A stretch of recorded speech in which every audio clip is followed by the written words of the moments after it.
Hey guys, happy DNA Day! Today we're going to tackle one of the biggest myths in genetics. One of them anyway. All right, and the first question, can you do this?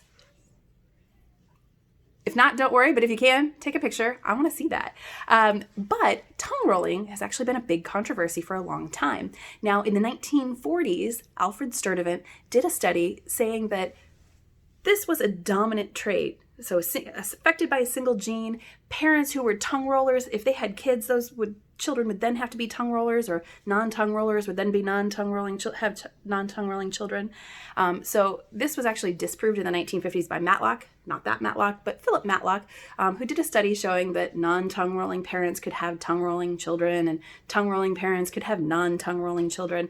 And he actually even showed that identical twins who have the same DNA, one could be a tongue roller and the other could not. So it wasn't just one gene that was affecting this.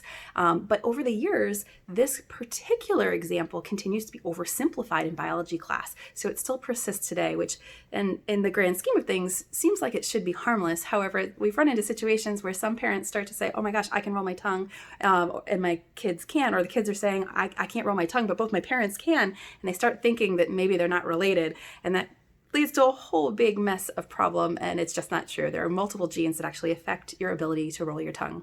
And actually, one step further that's really kind of cool, the University of Delaware, apparently there was a small study done where a group of non-tongue rollers were challenged to learn how to roll their tongue, and apparently one person succeeded. So I guess here practice makes perfect as well. If you're a non-tongue roller and you want to learn how to do this, or even this, keep practicing.